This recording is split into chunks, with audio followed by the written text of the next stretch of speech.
What's up, team? Welcome to the second video in the Bankster University training series. Last video we focused on GPP lineup building. Today we're going to focus on GPP Contest Selection.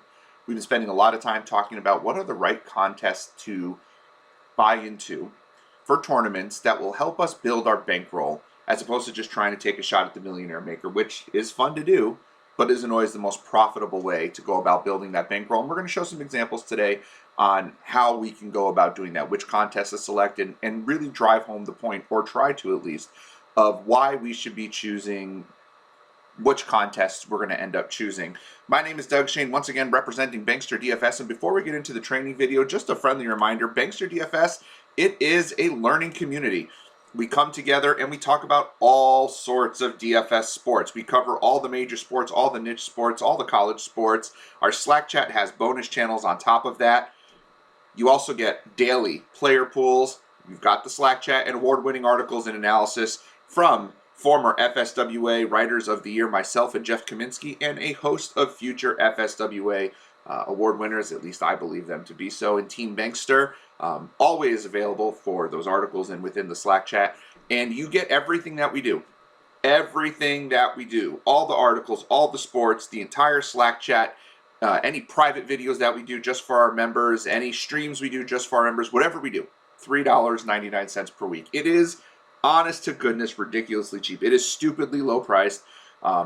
And for under $4 a week, you can be a member of this great community that we have. If you'd like to even lower that price even further on a per week basis, we've got monthly and yearly options as well.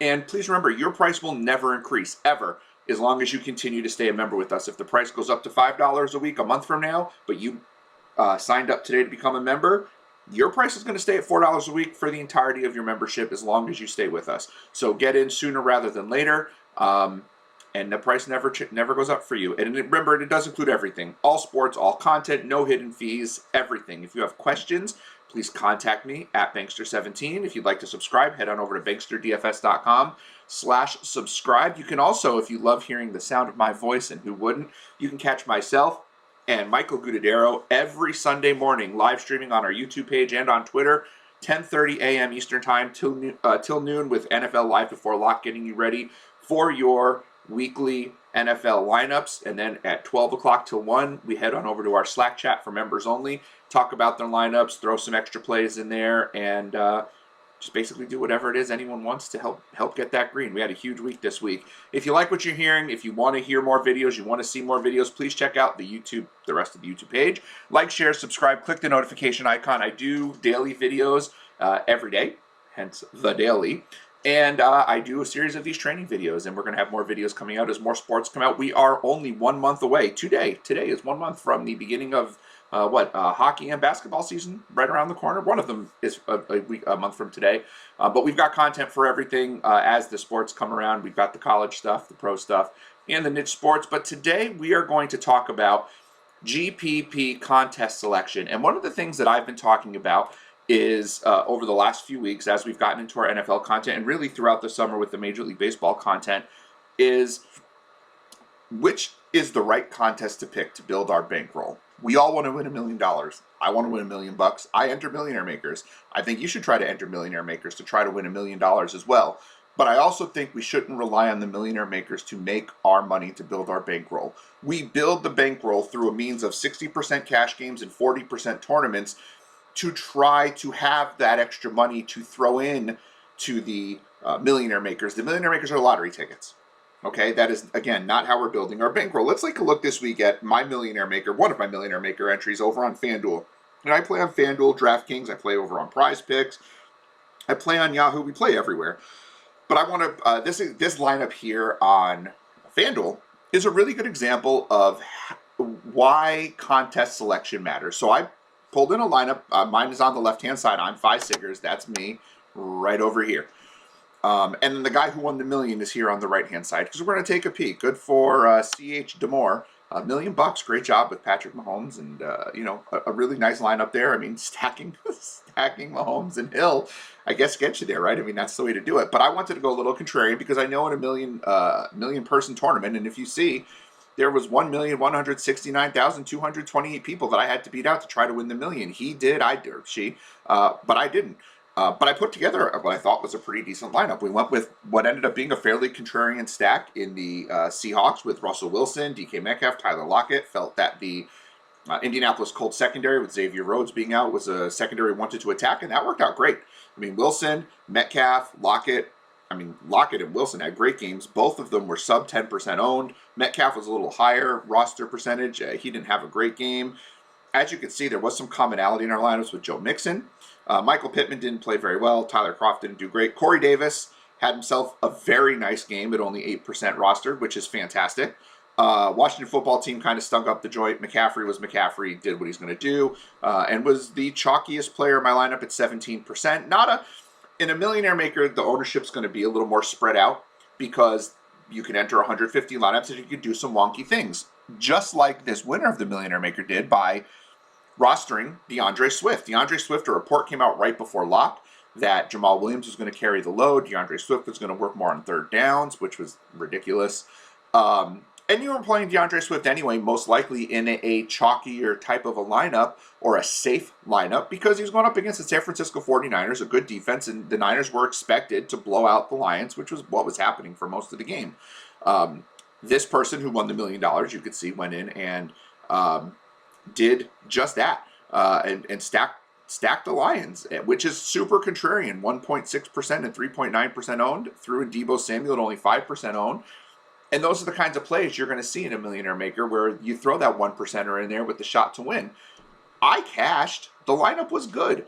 Out of 1.2, we'll round up to 1.2 million people, I finished 24,000th, which isn't terrible, and my $3, because their millionaire maker was only a $3 entry, turned into $7. Hey, good for me.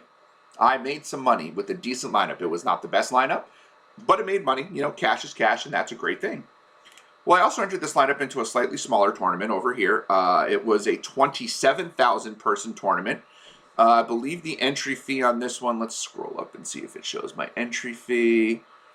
Doesn't show it. I think the entry fee was $5 on this one. And min cash was $8. I min cashed. Again, decent lineup. 150.96 points, you know, same lineup. Ownership was similar across the board. Wilson was a little bit less owned in this tournament. You know, Corey Davis was a little more owned. Yeah, it is what it is. Lineup did okay. Still 27,000 people. But I entered this lineup into one more tournament. I entered it into, and as you can see too, if you look, I don't know if you see the top of my screen here, and if you can't, the prize pool for the millionaire maker was 3.5 million. The prize pool for this tournament in front of us right now, the safety, which was a single entry, was $45,000. And then, of course, dollars. And then I also entered the small spike, a $2,000 prize pool. And as you can see, this lineup that made me $7 in the millionaire maker on a $3 entry, $8 on a $5 entry in a $45,000 prize pool, 27,000 person tournament. This tournament had 470 people. Second place, $175 for a $5 entry. Same lineup, way smaller prize pool. $7 in the millionaire maker, $8 in the NFL safety, $175 in the small spike, single entry, $5, second place, same score. Similar roster percentage. McCaffrey was a little lower owned. Everyone else across the board was about the same. Corey Davis was a little more higher owned. Well, what happened here? Well, let's talk about what happened here. What happens is, as the number of entries you can enter gets smaller, first of all, because this is single entry, as opposed to the millionaire maker, which is 150 minimum max entries, okay? 150 max entries, you can put a wild lineup in there. You can throw a 1% DeAndre Swift, a 4% TJ Hawkinson, in a game that they were not supposed to do anything, right, Detroit? You can enter those because you have 149 other lineups to put a safer lineup. If you have one shot, you're going to most likely take the opportunity to play a chalkier lineup. You're going to take the shot to go in and take the Vikings and Bengals. You're going to go and do the Packers and Saints. You're going to do the Titans and Cardinals, which were all the big games in week one, right? Well, I went and it's not like Seattle's a bad team. They were projected to have a decent score. The total of the game was 53. I came off the chalk a little bit though, right? All I did was switch. I didn't go crazy. I didn't go Detroit. I didn't go Houston, which actually would have paid off great. I didn't go Jacksonville. I didn't go Giants. I didn't go off the board. I went Seattle Seahawks in a game with a game total of 50 points, and ended up coming in second place. And this is not to pat myself on the back. It's to show the example of what happens when you lower the field size. Only 470 people. I only had to beat 470 people. 469 people, right? I was number 470 to win first place. And I missed out by a point. I almost took this one down. I think it was only a point. Almost took this one down, but I'm not complaining. $175 on a $5 entry. Single entry and 3 max. What happens is ownership condenses around the chalk. You can be minorly contrarian. Seattle wasn't way off the board. I still had McCaffrey, who was a very popular play. I went Mixon, which was contrarian because people were stacking the Cincinnati offense, so Joe Mixon's offense, the Cincinnati passing game. So I go and use Joe Mixon, who is going to be more involved in the passing game. He gets a ton of volume when he plays. Gio Bernard's not there. It was a smart contrarian type of play. Lo and behold, his roster percentage was under 10% because so many people were centering around the chalk. Dalvin Cook, Alvin Kamara, James Robinson, Mike Davis. That's where you're finding the roster percentage.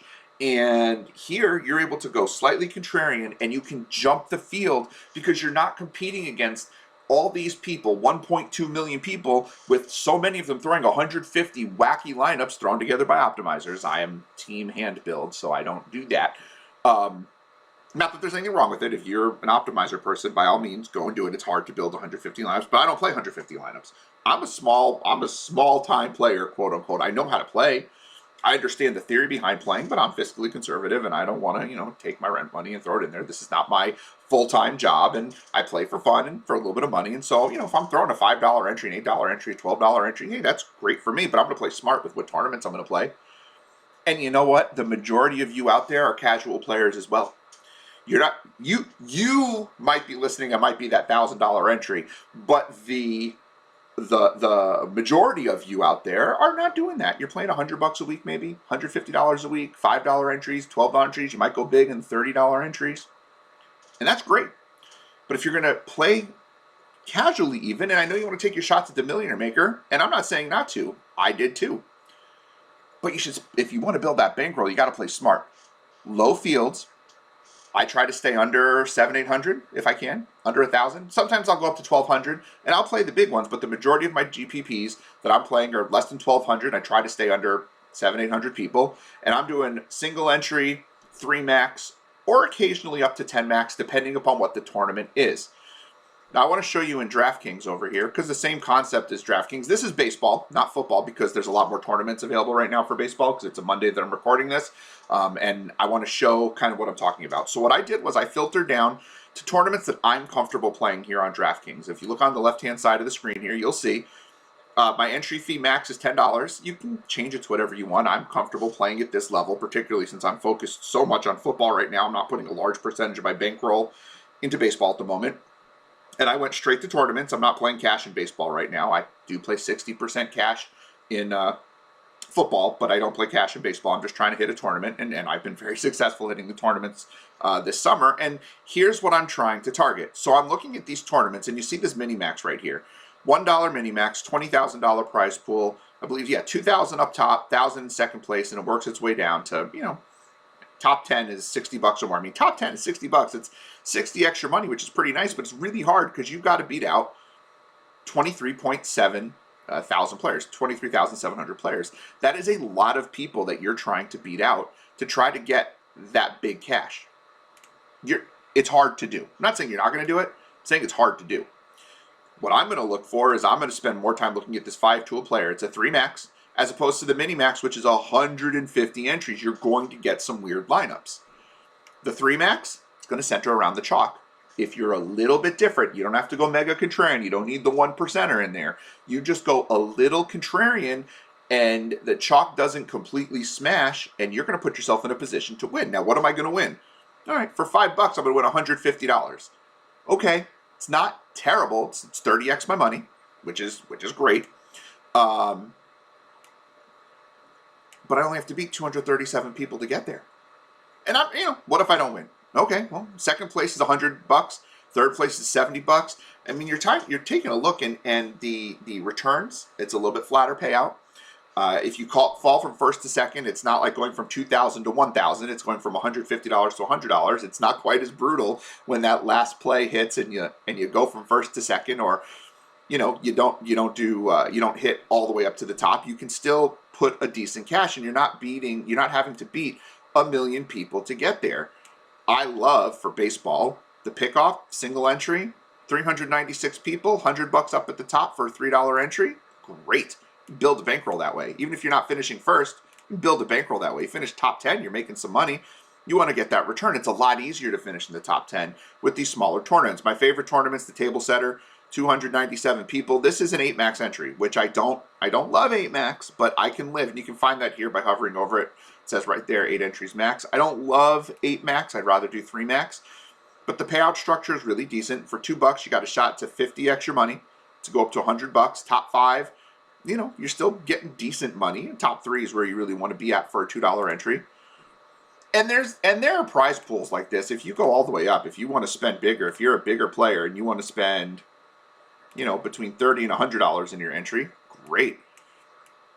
Look at that. You've got your, what's the entry on the slap hitter here? 13 entry max, and the power rally, I'm not as familiar with these bigger entries. 3 entry max, $44 entry, but you only have to beat 106 people. $800 up top, that's pretty good.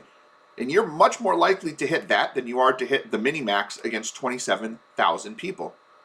Contest selection matters. You want to do what you need to do.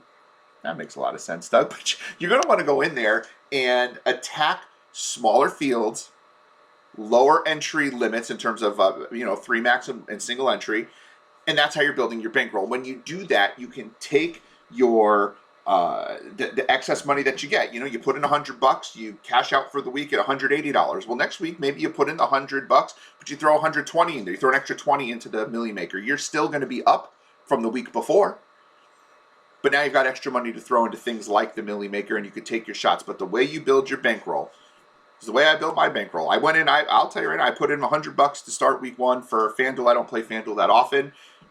I hit this tournament. I hit another, my cash games all hit, so I doubled up there. And I hit another tournament. I finished like top 5 in another, the exact same format actually, 470. They had another $2,000 single entry, small spike, 470 people, and I hit it for $85. So I think top 5. So that just increased my bankroll. So now I went from $100, I'm up over $400 now in my FanDuel account, and now I can start to have some more fun with it. And it also takes off some of the stress, because even if I'm only playing $100, $120 a week, well, I don't have to reload anytime soon. If I keep playing successfully in cash, and I'm hitting my cash games, which we do hit our cash game lineups fairly regularly, well, then I'm just going to continue to slowly build that bankroll and then be able to take my shots at a big score.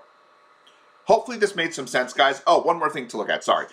These little tournaments tend to pop up an hour, 2 hours before lock. They'll throw some of these smaller tournaments in there. Go in and put your best lineups in there. People will throw in whatever dummy lineup they have. Just, oh, I'm going to take a YOLO lineup and throw some craziness, or I'm going to play the super chalkiest lineup I can. Continue to play smart, strategic DFS. Play strong lineup building. Get a little bit contrarian, but not overly contrarian. Put a real strong lineup in there with a good run back lineup, right? You want to, I like the double stack. I like to if I can, like I used in this lineup, I used McCaffrey and Corey Davis as my secondary stack. I stacked the indie game. As it turned out, Pittman didn't do well, but I still played smart DFS strategy, and I ended up doing pretty well there. Take advantage of people just, button clicking. You can't see me. I'm button clicking on my finger here on the screen. I forgot I don't have a camera on me. People just mashing buttons to get in as many tournaments as they can. Put your best lineups in these tournaments, and you're going to find your bankroll increases significantly. Okay, now I will say, hopefully this all made sense to you. Please do not hesitate to ask questions in the comments section. Send me a message on Twitter at Bankster17, or come on over into our Slack chat. If you're a Bankster DFS member, banksterdfs.com, $3.99 per week. I hope you enjoyed this video, and we will be back with more strategy videos going forward. And please make sure you like, share, subscribe, click the notification icon, because I will be doing daily videos where we can take a look at different ways to win in our NFL, NBA, NHL, MLB, all the sports, DFS. My name is Doug Shane, banksterdfs.com. Thank you, and have a wonderful day.